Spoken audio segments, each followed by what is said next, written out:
We were 14 when we started going out. Me and my friend Cassia had started a beach clean at the weekend, and Ogden turned up with his mate Godfrey. I had no idea Ogden liked me. He was the tallest in our year, and we all fancied him. By the time we reached the little cove at the north end of the beach, he'd asked me to come to a concert he was playing in. I said yes.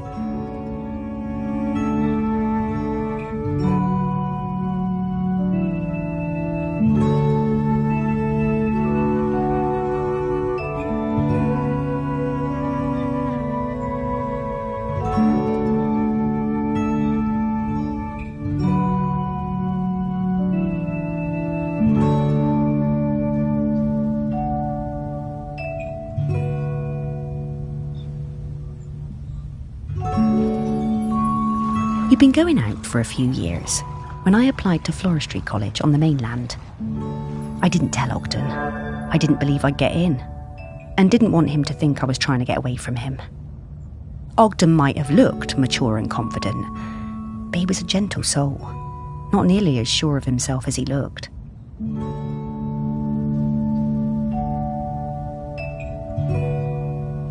But I did get in, and he was gutted.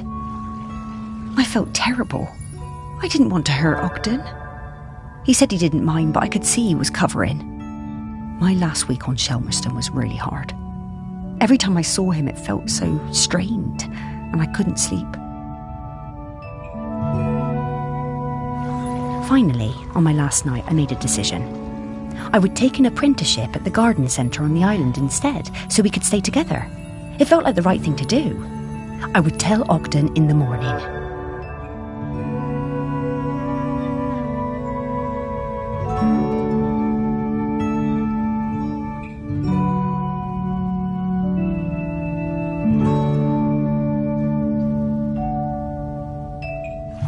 But when I opened the door the next day, I found Ogden's sousaphone left on the doorstep.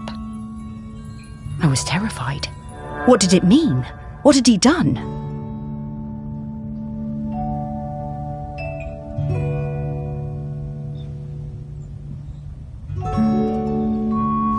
I ran down to his house, my heart in my mouth. His mum, she never did like me, was a little bit smug. She told me Ogden had sailed off to New Zealand. He was headed to Christchurch, she said, and didn't know when he was coming back. Then she shut the door.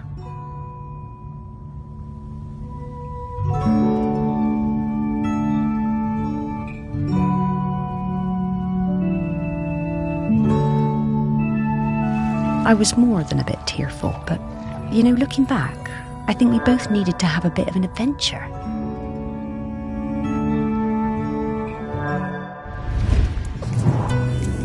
I spent a lot of time with Sally during this period. We used to meet up quite often when she returned from Floristry College and I was working at the museum. For a while I thought maybe we would get together. She always seemed a bit out of reach, sort of distracted. Well, it makes sense now.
How did that get in there?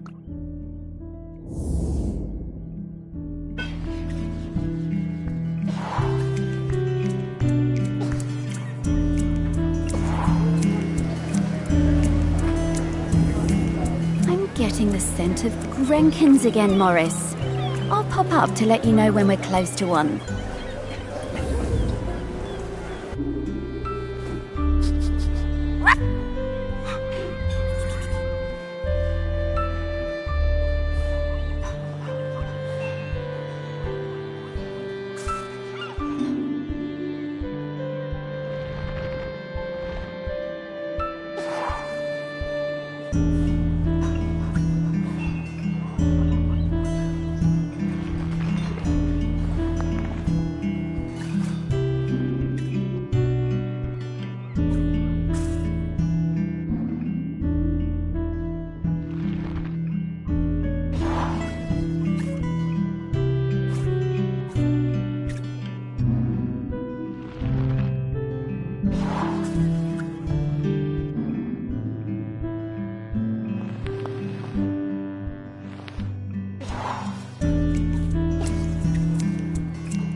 I remember we was walking home from school, a bunch of us, and I told him my granddad said the lad had a live Bactrian camel living somewhere in the woods.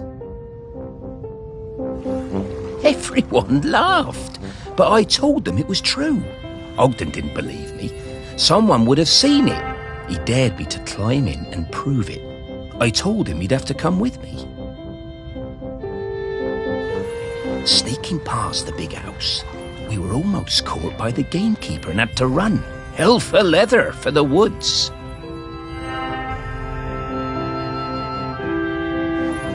We reached the trees out of breath. I was bent double and leant against a tree. Ogden had better breath control and he recovered quickly. He saw it first.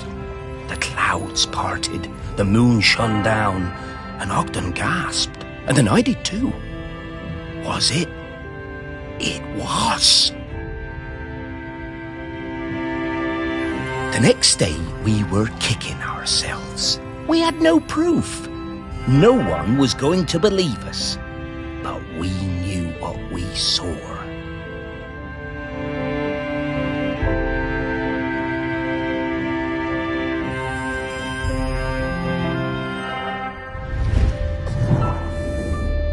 Oh, yeah, he was a couple of years above these chaps at school. Oh, and he's right. No one believed them. We gave them so much stick.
animals are so obviously a made-up animal, humans will believe any old rubbish.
I missed Ogden so much, and for the first month there was no letter at all. I took my place at college on the mainland without knowing how he was feeling.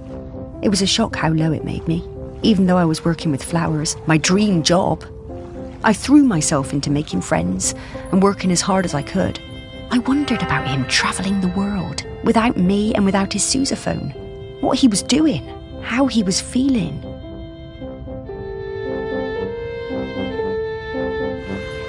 Then the letters started arriving, and it was amazing. Each one came with a penny from a different country. One from Valparaiso, another from Dakar.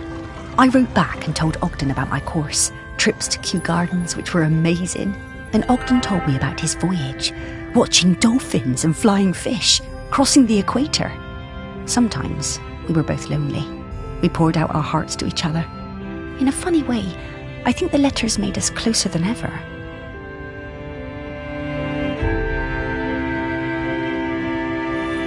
When he arrived in Christchurch, he'd send me flowers pressed in his letters.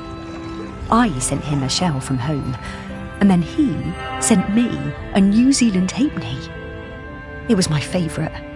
On one side was the head of a Maori tiki. Ogden told me it was lucky.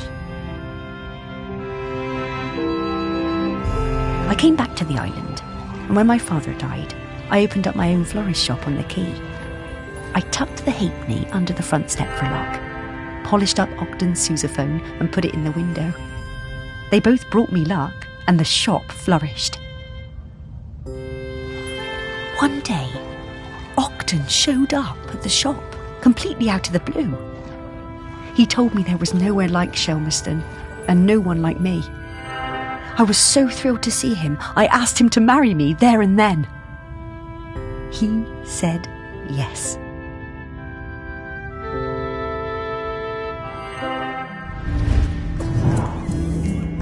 The lure of Shelmerston. It always pulls people back when they try to move away. They were a lovely couple, Sally and Ogden.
One good thing about being dead, I'll never have to deal with counting change again.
I remember when a young Ogden asked to join the Shelmerston Silver Band.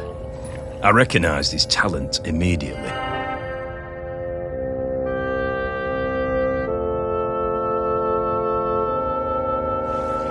He could play anything, that lad. Literally anything.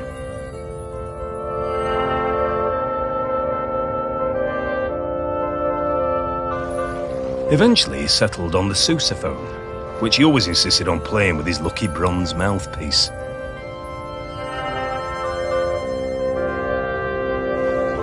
One evening after the Silver Band played a storming concert in the Camel, Ogden and Sally got it into their heads to go for a night swim in the harbour, young love and all that. Ogden left his mouthpiece behind, and when we came back the next morning to pack up, it had disappeared.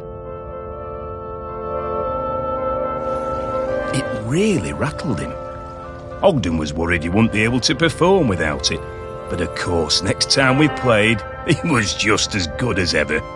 Didn't need any lucky mouthpiece, our Ogden. He could play anything, that lad.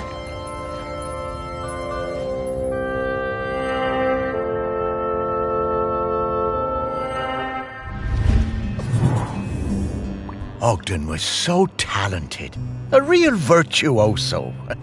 Oh, I loved listening to him play. Ugh, speak for yourself, Morris. It was a terrible racket.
They seem to have been using it as a funnel.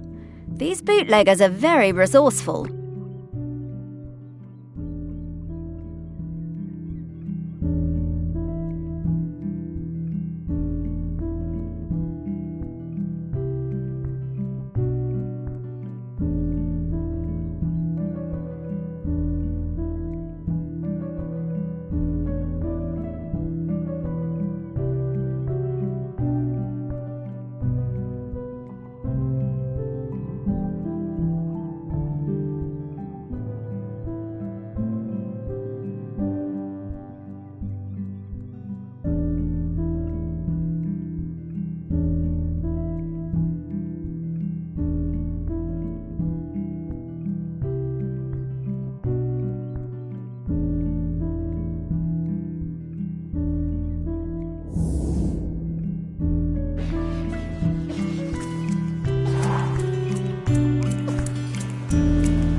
It was the day of the island cricket match out on the volcanic sand spit.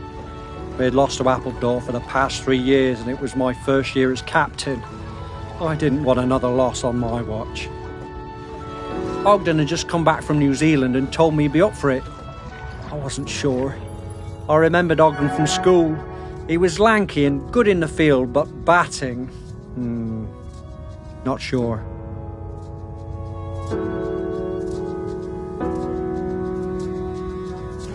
Ogden showed up with his own bat.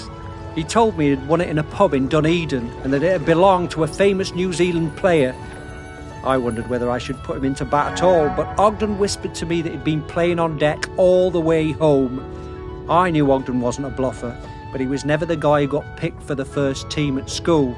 Still, I had nothing to lose. Ogden hit a 6 with his first stroke. We went wild! And just when I thought it must be a fluke, he hit another, and another. He was a machine!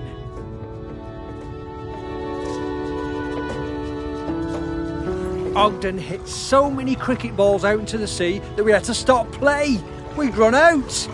It was a stunning win, and we carried Ogden back across the sand and into the Camel.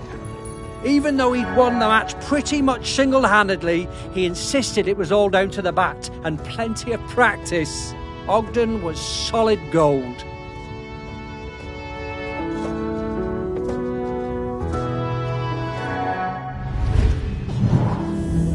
How's that? What a great day that was. And we've beaten Appledore every year since. Those poor chaps never did recover from Ogden's incredible batting.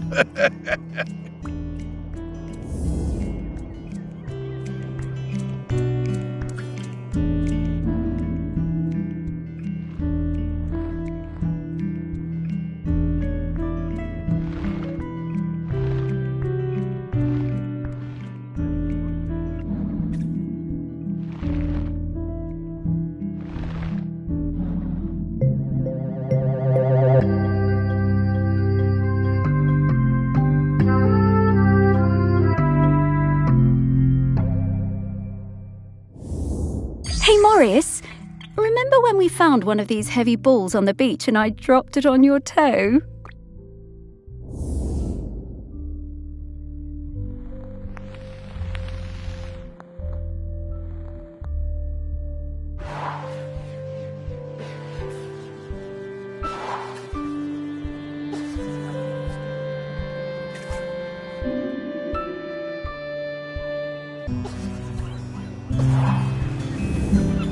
Ah, yes. A very distinctive odour indeed. I reckon I can find him from this. Here I come, Ogden.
Terrific to see you, Morris.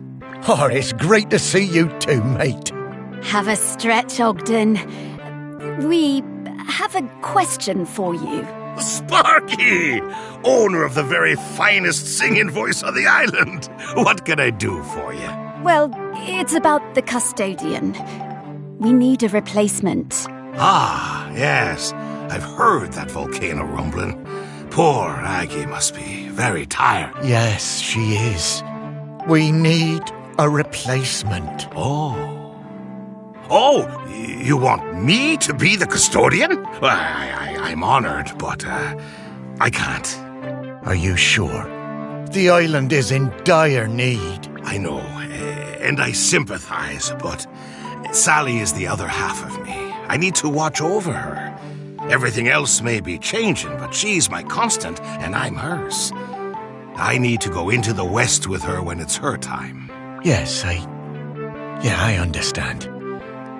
You two always did have an enviable connection. We were very lucky to find each other. And I'm still lucky just to watch over her. Makes this place still feel a bit like home, even as it changes. So I'm going to stay. But listen, once you've found the custodian, come back and enjoy a sniff of that beer in the Camel with me, eh?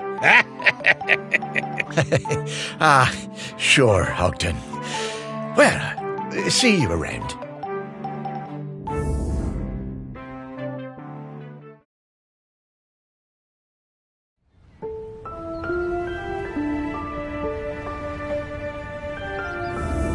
Well, after all these years, Ogden still carries that torch for Sally. I wish I'd been so lucky. Things I should have done.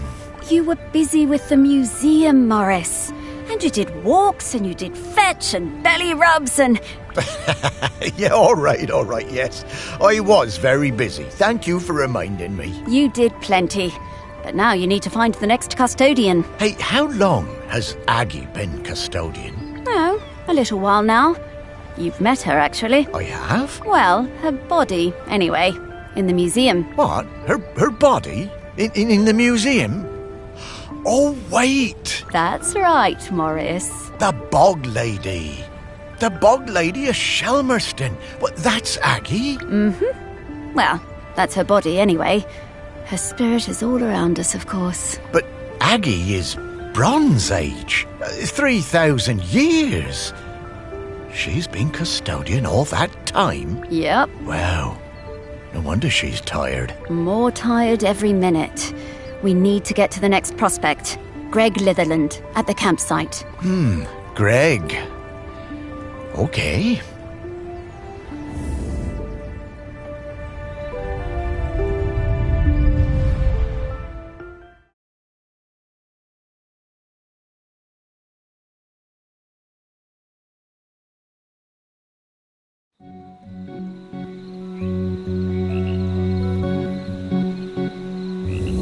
The one part of the island I never spent much time at. I never cared for camping. Although we did find a lot of Bronze Age goods down here. Really fascinating bits and bobs. I reckon this was an important place once. And not just to shellers. Oh, there's so many great smells here. Oh, and so many rabbits to chase. Stop it, Sparky, you have a job to do. You know, I suppose I do like it better up here now I don't have to worry about combing all those burrs out of your fur. At least this part of Shelmerston isn't changing too much. Yes. Now let's sniff out Greg. Yeah, I always found Greg a bit difficult. That business with the owl of his. He wasn't a bad guy at heart.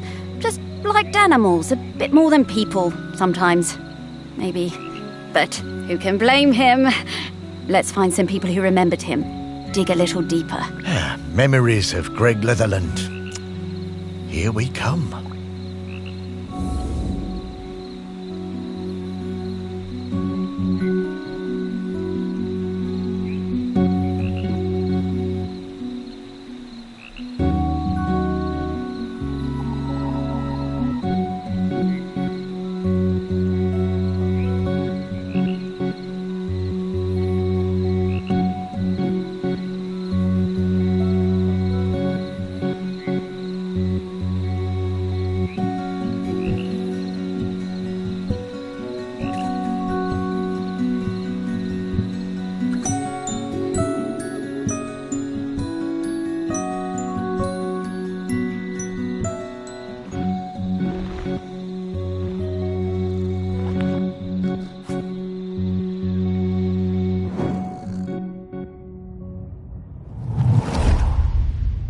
I only knew Greg briefly, from the summer that I took over the campsite and he retired. He seemed harmless enough, if a bit strange, living in that nasty little caravan. As part of his official handover process, he gave me a big box of rule books that I was apparently supposed to give every camper when they arrived.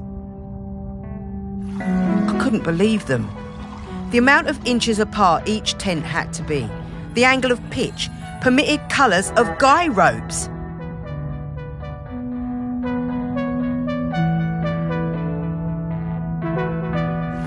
No skipping ropes, marbles, conkers or throwing games.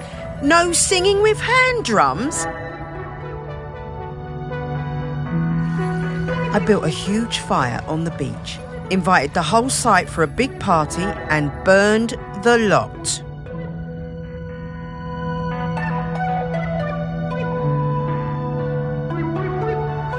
But then, awkward, Greg showed up. I guess he'd been collecting some things from his caravan and came to see what the noise was all about. You could tell he wasn't comfortable, but he sat down and tried to make conversation. I told him how beautiful I thought Shelmerston was, and he started telling me all about the wildlife here and the best places to spot birds. He was actually quite a sweet guy. He must have noticed what we were burning, but he never mentioned it. That was the last time I saw him. I always felt a bit guilty. I mean, I got him wrong. He wasn't that bad.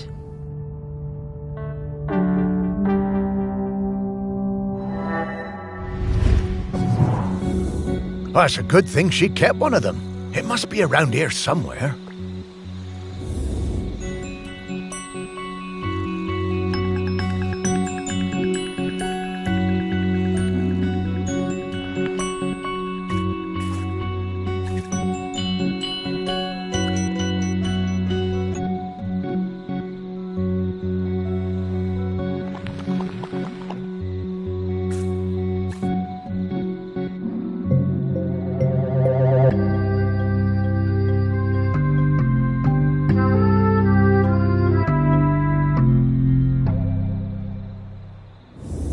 What's this about dogs having to be on leads the whole time? Outrageous.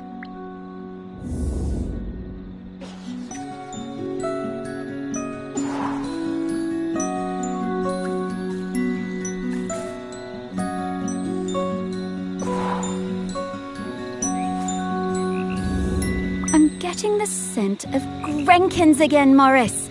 I'll pop up to let you know when we're close to one.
I only knew Greg briefly, from the summer that I took over the campsite and he retired. He seemed harmless enough.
My whole life I've dreamed of seeing a Jempson's sea owl.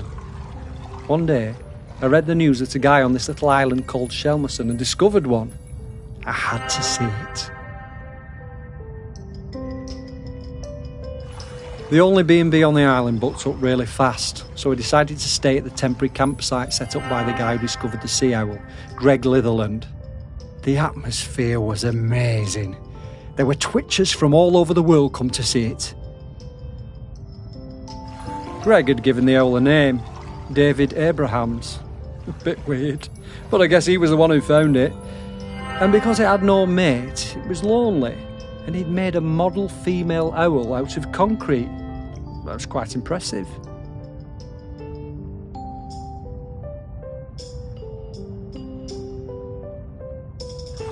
I got to know Greg a bit during my stay. He really seemed to resent all the noise and fuss on the island. His island, as he thought of it. And the irony was that he was the one who'd got everyone excited about coming to Shelmerston.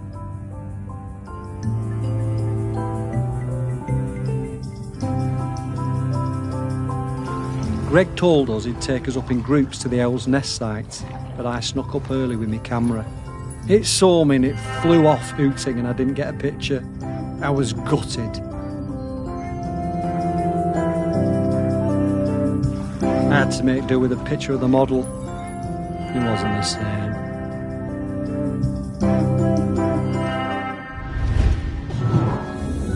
I remember that. All those bird watchers suddenly arriving and nowhere for them to stay. I didn't think Greg had it in him to start a campsite, but he somehow pulled it together.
Oh,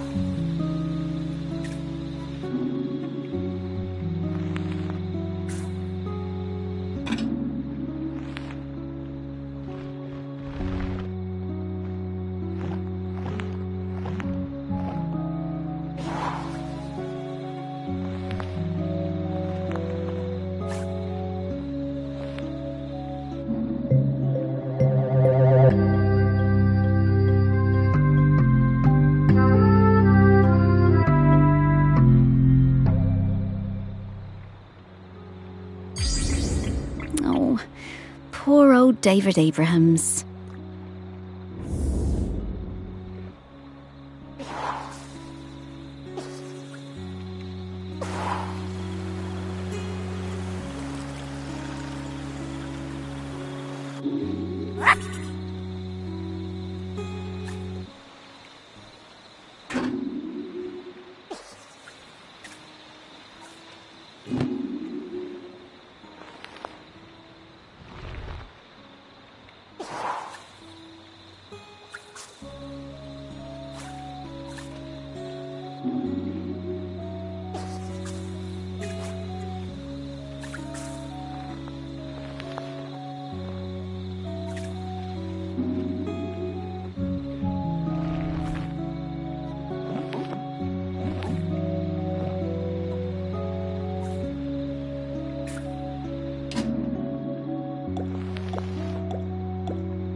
I love camping. We've come to Shelmerston every summer with the kids for years.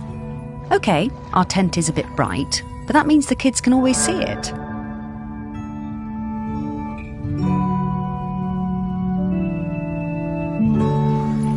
Greg seemed angry about everything this year. He told us our tent was outside of the regulation colours, and being around the kids seemed to really upset him. But they were only being kids, just running around playing. Greg was blowing that bloody whistle every 5 minutes. One day, Greg confiscated my little one's kite. He was terrifying. We still sometimes get nightmares about it. I had to do something.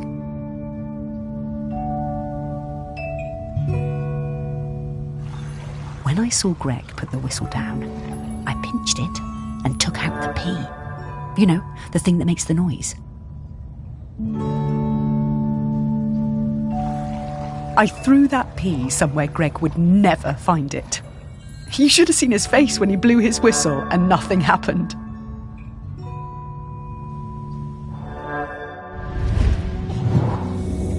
I always wondered how Greg managed to get so good at hand whistling.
The smell of rabbit poo. It doesn't excite me the way it used to when I was alive.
Miles and I came to Shelmerston for the Sheller Cup final.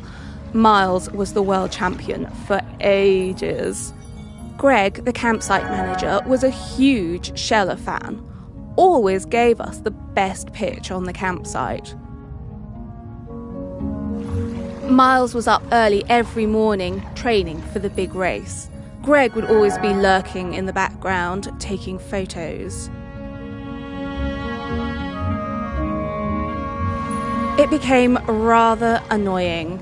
How many photos did he need? Oh God, and one time he turned up at our barbecue and wouldn't leave. The man could not take a hint. So, race day arrives and Greg is there with his camera, of course, getting in everyone's way. So Greg leans out into the track as the pack came past, Miles in the lead. and Miles goes crashing right into Greg. Total disaster. Miles goes down and Kwasi flies past him to win the race. Miles was absolutely gutted. He definitely would have won it. Later that night, all us Shellers were on our way back from the pub, and we heard Greg outside his caravan, just sat by himself, crying. Miles, he was such a good sport, went over and spoke to him, invited him over to our camp for a drink. So then Greg came back and hung out with us, brought his camera and showed us all his Sheller race photos. You know, that guy was actually a pretty great photographer. By the end of the night, Miles had forgiven him. Miles was good like that.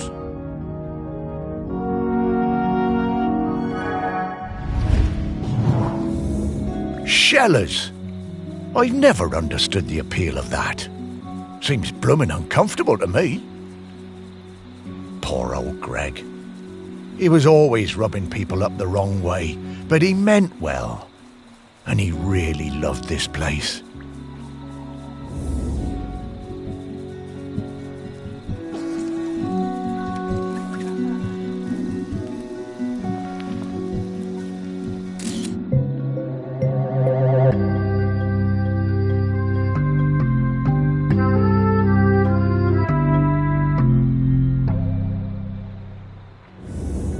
Oh, I wish we could use this! I am a very photogenic dog, you know.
My best thing is throwing discs. I am really good. I like playing with Dan and Toddler. It's our favourite thing when we go camping on Shelmerston. One time, Greg Clifferland came up the beach, all red-faced like an angry tomato. He pointed at a sign. It said, "No throwing games." He was yelling and shouting at us. He told me to give him my disc, but I wouldn't. I threw it high up into the air. And it went bang into a massive bird. Then the bird fell into the sea. I felt so awful. I never meant to hurt the birds. The whole thing was terrible. Mr. Lifferland was screaming. He waded into the sea, picked up that bird and carried it back to the beach. He was crying and crying. I'm sorry, Mr. Lifferland.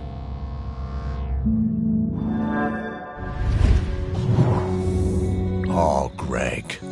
Poor guy. Oh, and that poor bird. I guess that explains why he was always so prickly.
things. Reminds me of our walks on the beach.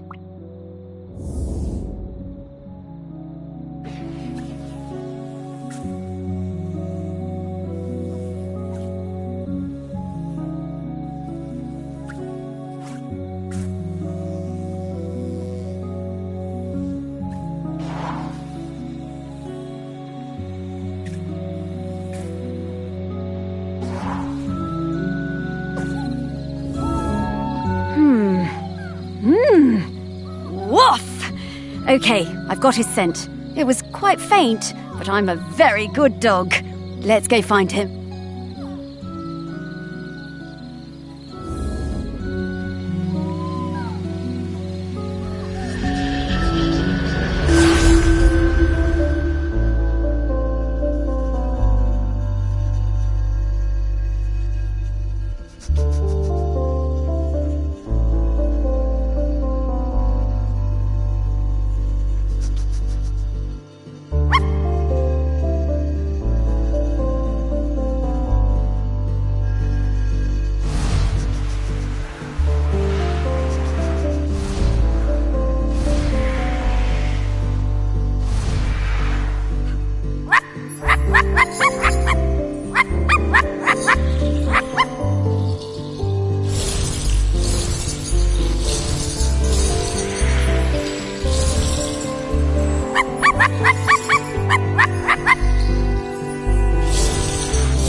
Greg! Oh, hello.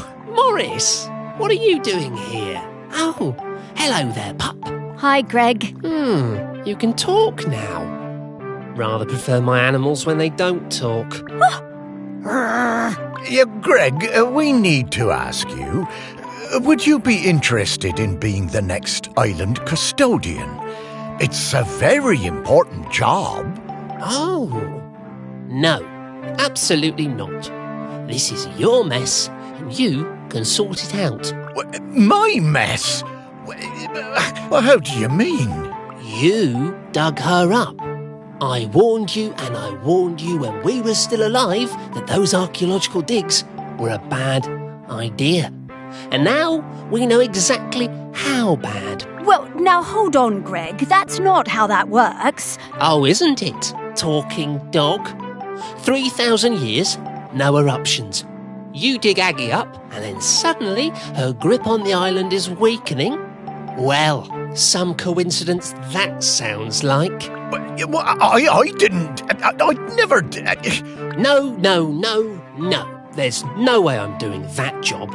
It's too much obligation, it's not my responsibility, and frankly, one lifetime of humans was plenty for me. Now, I'm going to stay right here until I can find David Abrams. Fine. Thanks, Greg. See ya, I suppose. Thanks, Greg.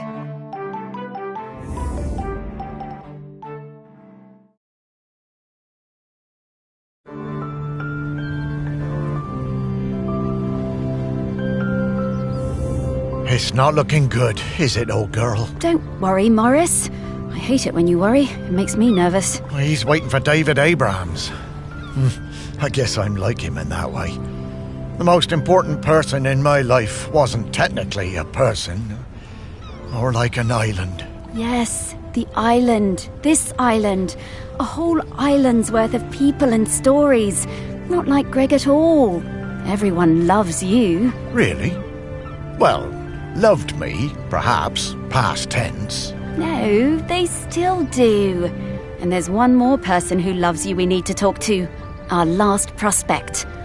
I just know we're getting close now. Hey, Sparky, how do you know all this stuff?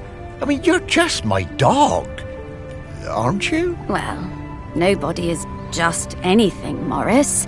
I'm mostly the dog you raised, but I'm also kind of a messenger, a scout, part of something bigger. Aggie sent me to help guide you. Aggie sent you? No time to explain, Morris. We have to get to the last prospect. Well, however it came to be, I'm glad I get to spend more time with you, old friend. So am I, Morris. Now, off to see Samfire down at the harbour. Ah, Sam. Yeah, lead the way, girl.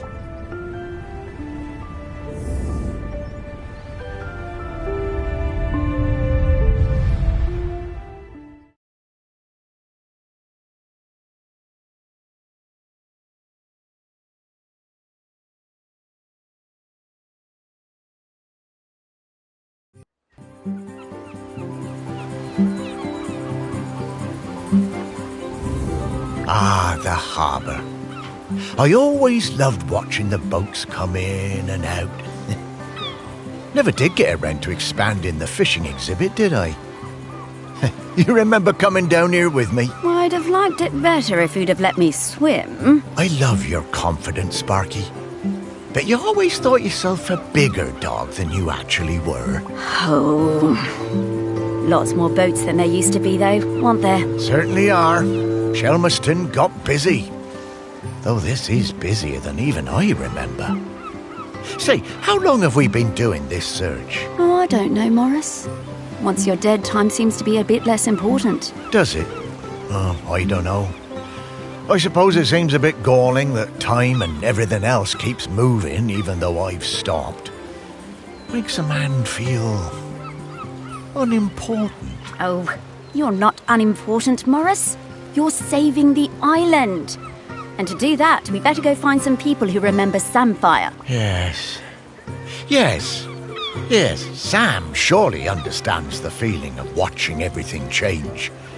Fishfolk live for, 200 years?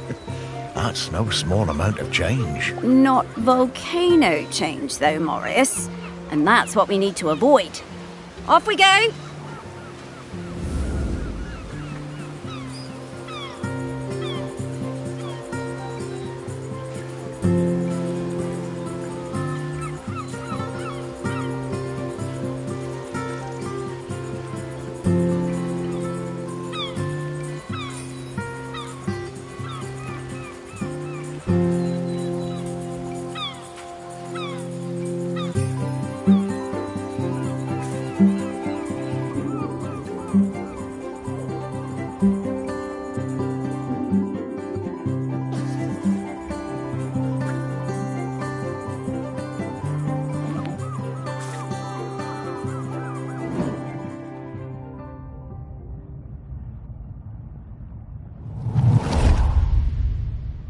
I swim with a pod south of the Fire Isles.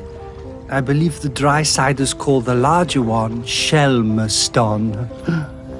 It's where the ceremony happens for the dry-sider who stopped the world from cracking. That's where I first heard talk of toast and where I met the friend called Samfire. I did not believe it at first. A food which snaps so dry. Then one morning at sunup, I followed the ship and caught a blackened slice as it arced into the water. This was the start of my lifelong love of toast. I saw Samfire on the dry side and came up out of the sea to ask them for toast. They asked me to put on some pants, but I refused to denigrate myself with dry-side fabric. No matter, I had brought some shiny coins with me that I found on the seabed and secreted in my swimming folds. Sam took me to their parents' toast shack, but they refused to serve me without clothes.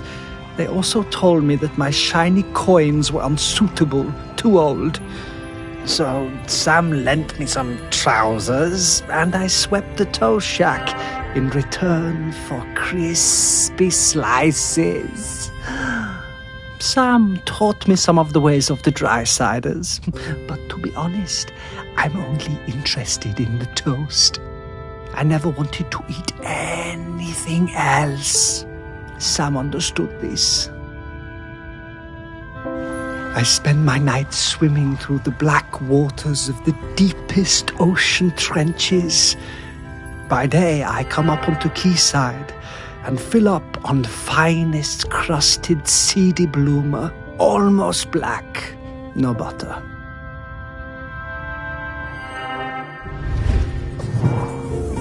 Oh, I could really go for a nice piece of toast right now. But, yeah, with butter.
It's a shame, but it doesn't seem like there's a whole lot of toast on this side.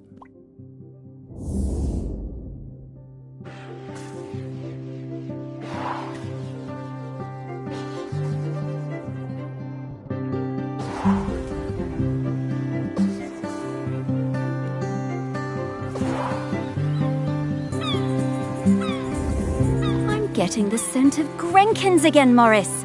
I'll pop up to let you know when we're close to one.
By the time Sam started as the harbour controller in '79, the fishing industry in Shelmerston was on its arse. No way to compete with those factory trawlers from the mainland, was there? Couldn't moor those things anywhere near the island, even if we had them. Of course we were all smuggling, stands to reason, done it? There was no money. All those old fishing sheds on the quay, the ones the tourists like, were falling down. Old place looked, pardon me, like a tip.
It was a lot of trouble at first. Sam trying to stick by the rules and catch us out any way they could, and us trying any which way to give her the runabout. Wasn't easy, mind you. She was smart, that Sam. You never knew when they were going to pop her head out of the water beside your tub. And to be fair to Sam, some of them smuggling boys were bad uns. Worse stuff than booze on some of them boats, and that's the truth. Probably no bad thing Sam put a stop to it.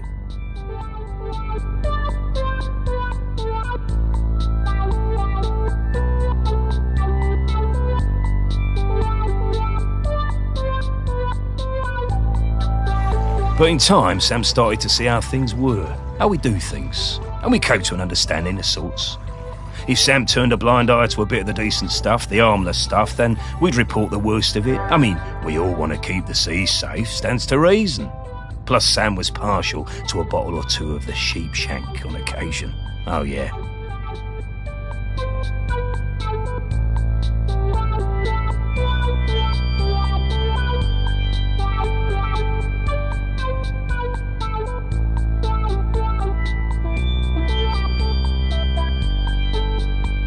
Sam was sharp as a gutting knife.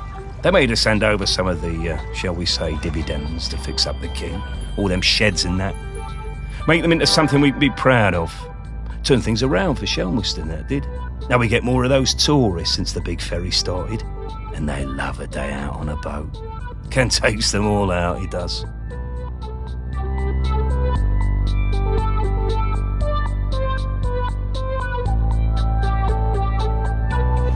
At the same time, Sam organised a kind of work-sharing thing with the fish folk. Got some of them to swim along with the fishing boats, help them locate the biggest shoals. Gave those big trawlers with all their fancy radar gear a run for their money. We'll never be big players in the fishing down here. But thanks to Sam, we hold our own. Bless him.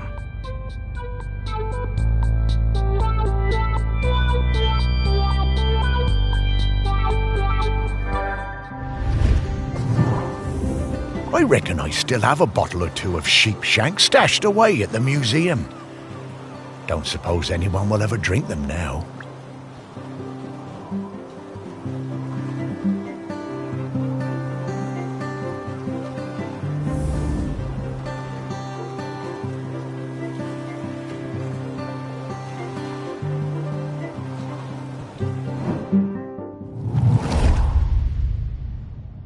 By the time Sam started as the harbour controller in '79, the fish...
Ah, a different kind of spirit to the ones we've been looking for.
was the 6th summer after I spawned that I went to my first Aggie's Day ceremony.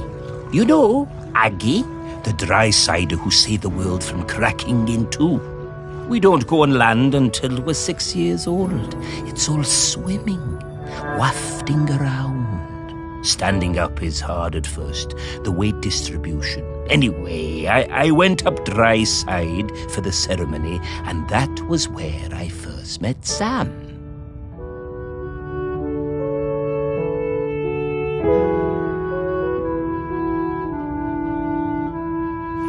It was so loud and hot out there, all that shell blowing. I was bored, and my body felt dry and heavy.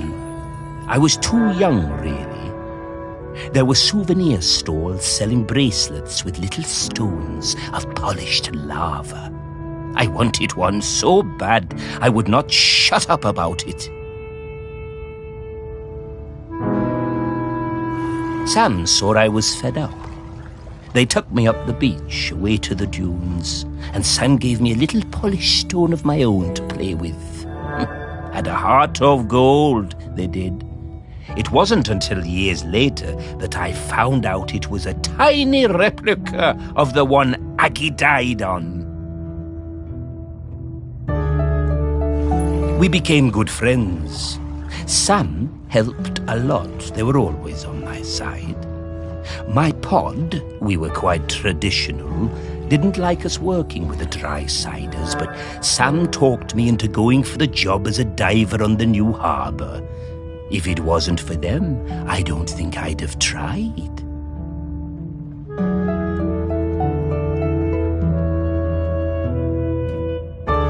That stone was my lucky charm. I took it with me when I went for the interview, and I took it down with me when I went on my first dive. I had a pocket made specially in my tool belt. Sam took me under their fin, invited me out to the Camel, and let me stay with them and Blythe on the ferry if it was a late one. And there were plenty of late ones. Karaoke nights are still my favourites. Every time I feel that lucky stone in my pocket, I think of Sam.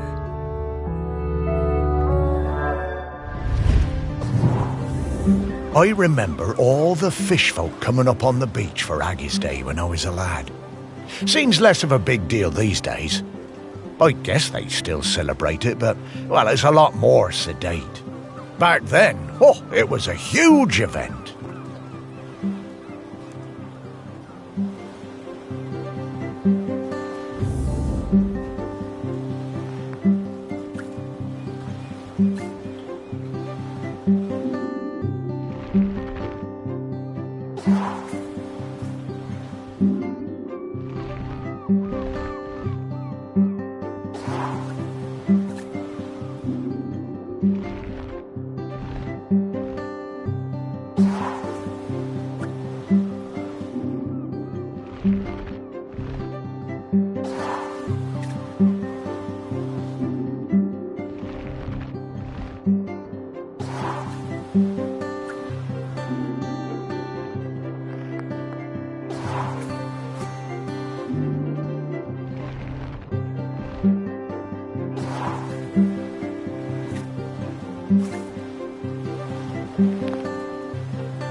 Oh, magic stones? I knew humans were superstitious, but I thought the fish folk would be a bit more savvy.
I first met Sam when I sailed the new ferry, the Queen of the Isles, into harbor. Of course, I'd heard of the fish folk, but I'd never met one. Sam was an amazing pilot. Knew the waters better than any boatman. It was strange steering a course for someone actually in the water, but we never went wrong with Sam to guide us in.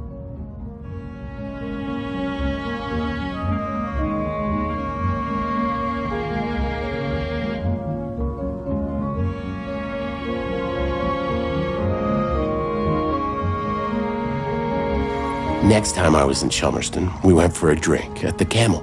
I'm more into bats than beer, but Sam was intriguing, and the atmosphere in there was great. Like a warm nest. Great band, too. Awesome sousaphone player. I think we got on because we were both a little bit on the outside of things.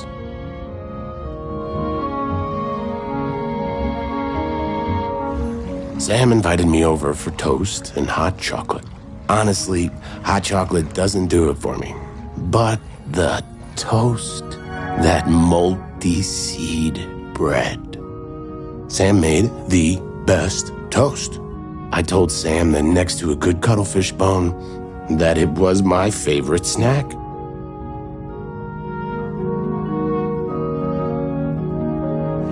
I stayed over. In the morning, we went for a walk along the beach.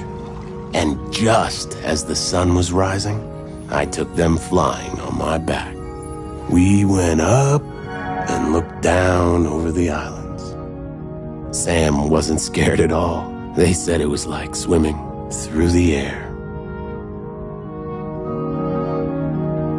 It was on the next trip to Chelmerston. We just sighted land when Sam's head popped out of the water right beside my berth and passed me a fresh cuttlefish bone, carved especially for me.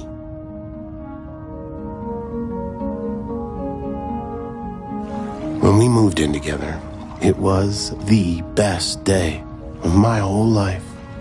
I put that cuttlefish bone on my bedside table within beak reach. I still look at it every day, every single day.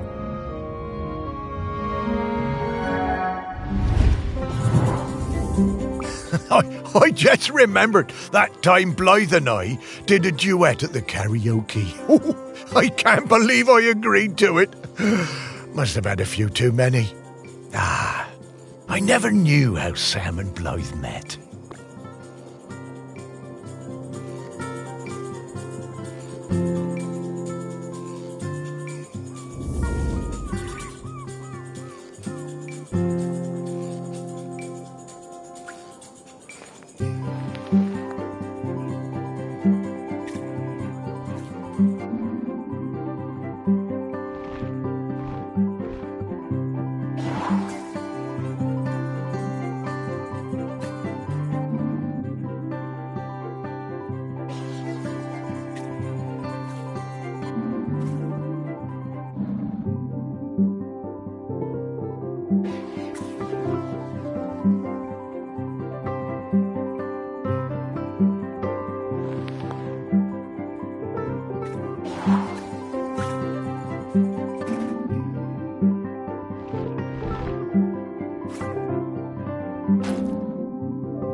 I used to love finding these on the beach.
When I was a kid, I hated the annual Morlow call. I was kept away and found excuses not to be there. Then, aged 10, my dad marched me down to the beach with other men and put a knife in my hand. It was the worst day of my life. I saw Morlow slit from jaw to belly, more blood than you could imagine. I didn't sleep for months after.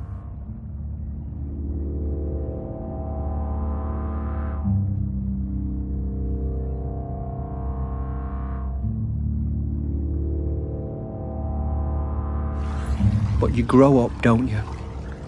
I never felt it right that we was killing Morlows, but what could I do about it?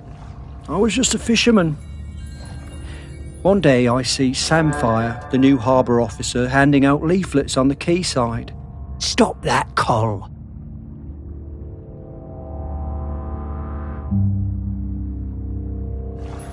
I went along to that first meeting at the campsite. Greg Litherland was one of the other organisers. It was beautiful. So much hope around that campfire. When I spoke about the pain of them all, though, it really felt like the young uns were listening.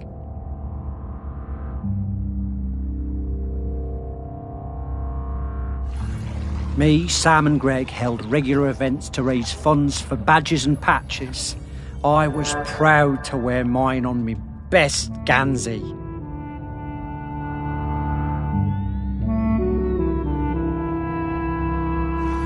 There was quite a rift between us and the old guard. They felt the ban was an attack on our ways. Sam and me took a load of the fishermen out for a beer, and Sam made them listen. They really respected Sam. We got most of them on our side that way.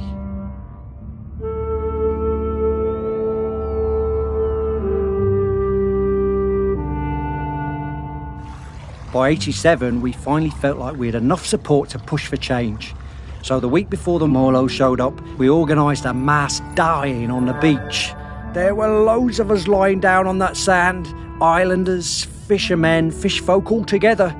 And the press showed up, and the mainland TV, and for the first time in 500 years, we stopped that cull.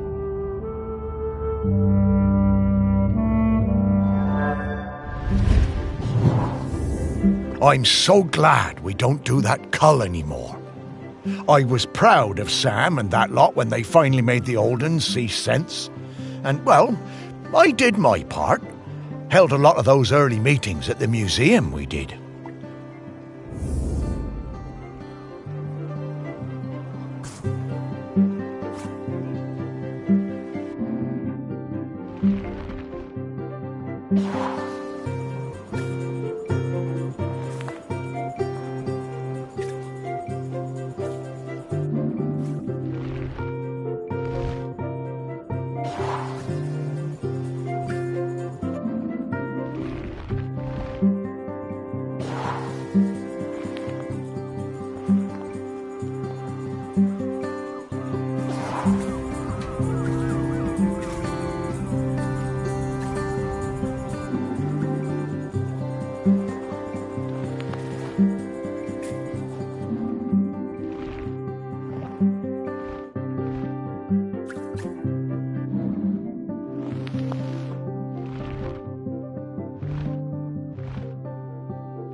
Oh, I love Morlos. Such gentle creatures.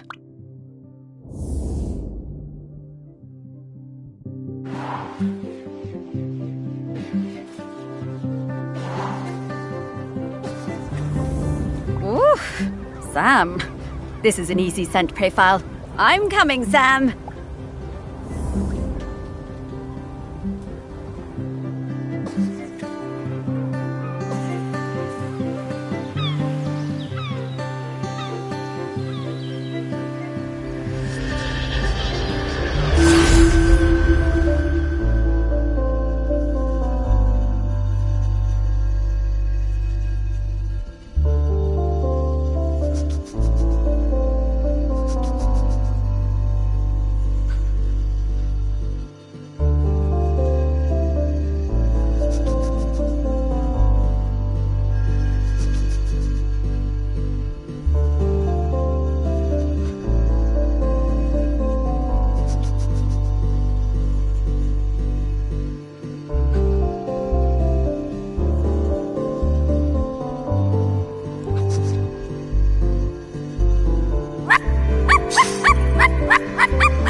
Ahoy there, Samfire! Morris and Sparky! Lovely to see you both. What can I do for you two? Well, we wanted to ask you something. It's about Aggie. She doesn't have long left now, does she? poor thing. No, not long at all. We were hoping you might replace her as custodian. Oh, Morris, I spent years of my life as harbour master trying to keep people from meddling with nature. I don't feel any differently now. I'm appreciative of all Aggie has sacrificed for us, but the island spirit isn't evil. It just needs to erupt from time to time. And if it needs to now, let it, I say.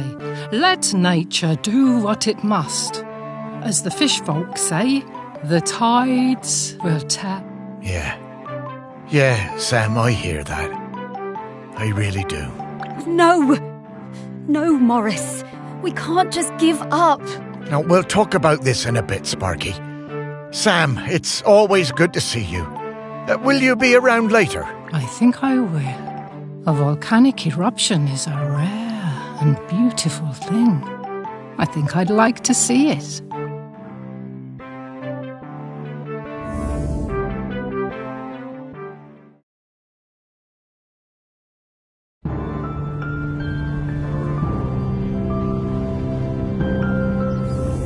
Okay, we just need to talk to Aggie. She'll know what to do. No, Sparky.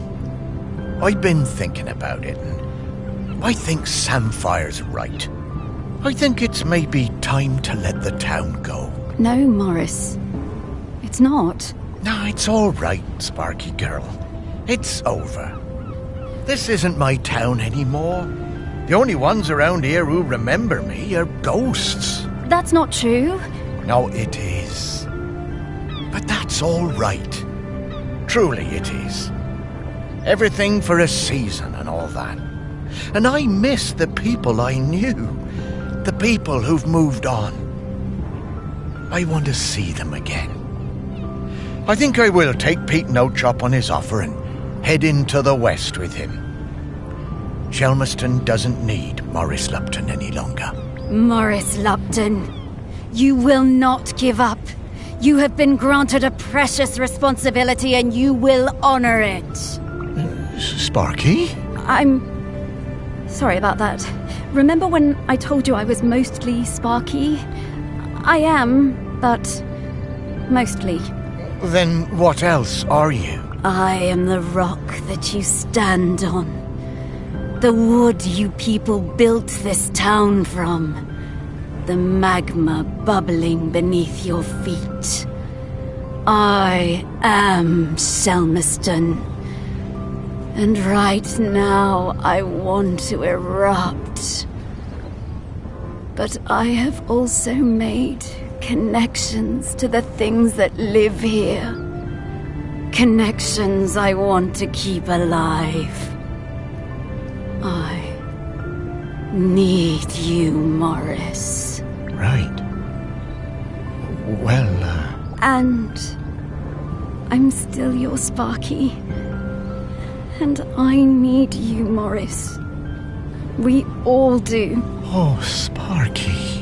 I know you feel forgotten. I know you want to move on. I do too, but I can't until I wrap up this last bit of unfinished business.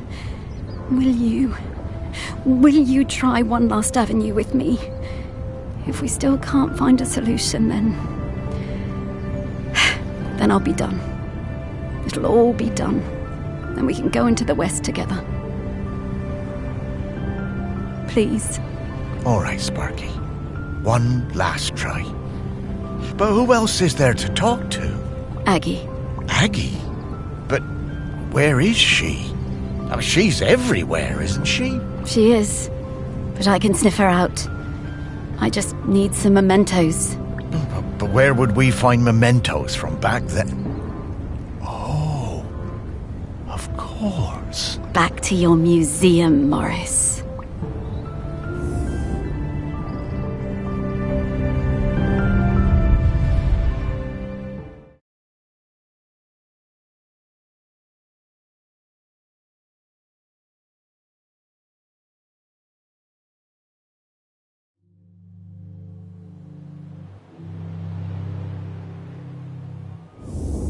Ah, well, it's reopened.